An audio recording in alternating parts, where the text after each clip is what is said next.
Hello friends, welcome to my channel. आज हम एक बहुत ही इंपॉर्टेंट टॉपिक में बात करने वाले हैं जो कि सीबीएसई एफिलिएटेड स्कूल से जुड़ा हुआ है। जैसा कि आप स्क्रीन पे देख पा रहे होंगे, ये सर्कुलर जुलाई 2 2025 को रिलीज हुआ था और इसका मेन फोकस है स्कूल्स में डिजिटल इंफ्रास्ट्रक्चर को लागू करना। अब बात कर लेते हैं कि ये सर्कुलर क्यों आया। तो सीबीएसई का कहना है कि नेशनल एजुकेशन पॉलिसी यानी कि एनईपी 2020 को ध्यान में रखते हुए स्कूल्स के लिए टेक्नोलॉजी और डिजिटल एजुकेशन अब और भी ज़रूरी हो गई है। अब तक स्कूल्स में एक कंप्यूटर लैब होना काफ़ी था, लेकिन अब हर स्कूल्स में एक स्ट्रॉन्ग डिजिटल सिस्टम बनाना मैंडेटरी है। तो जानते हैं कि सर्कुलर्स के कुछ मेन पॉइंट्स में कि क्या क्या चीज़ें बदली गई हैं।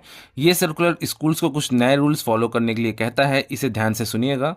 सबसे पहले बात करेंगे कंप्यूटर्स की संख्या यानी कि नंबर ऑफ कंप्यूटर्स।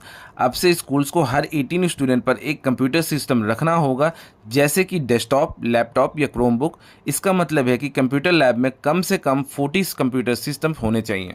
अब बात कर लेते हैं सर्वर का होना, यानी कि हर स्कूल्स में एक हाई कॉन्फ़िगरेशन सर्वर होना ज़रूरी है। ये सर्वर खासकर एग्ज़ाम और असेसमेंट के लिए यूज़ होगा। अब बात कर लेते हैं डेटा बैकअप, यानी कि स्कूल्स को अपने सभी डेटा के लिए बैकअप का इंतज़ाम करना होगा।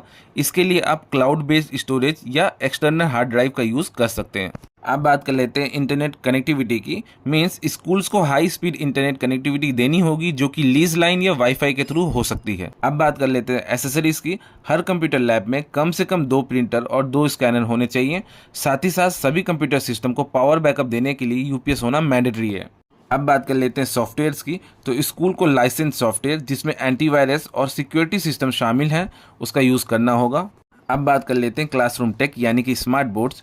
क्लासरूम में स्मार्ट बोर्ड का यूज़ करना होगा जो कि एंड्रॉयड ओएस पर चलते हों और साथ ही साथ EDLA सर्टिफाइड हों। As per the circular, CBSE ने यह भी साफ किया है कि स्कूल एक्सटेंशन या अपग्रेडेशन के वक्त इस डिजिटल इंफ्रास्ट्रक्चर की जांच की जाएगी। अब बात कर लेते हैं स्पेसिफिकेशंस और रिक्वायरमेंट की, यानी कि सर्कुलर में यह भी बताया गया है कि कंप्यूटर्स और सर्वर के लिए स्पेसिफिकेशन क्या होनी चाहिए, जैसे कि आप स्क्रीन पर देख पा रहे होंगे।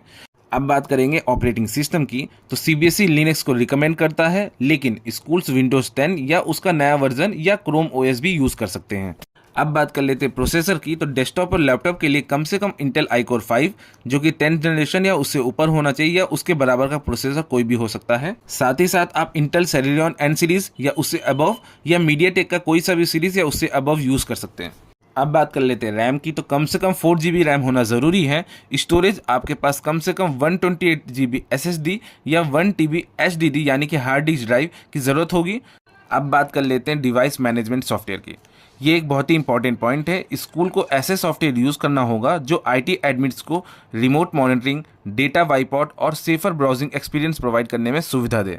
अब बात करते हैं सर्वर की। तो सर्वर के लिए कुछ स्पेसिफिक डिटेल्स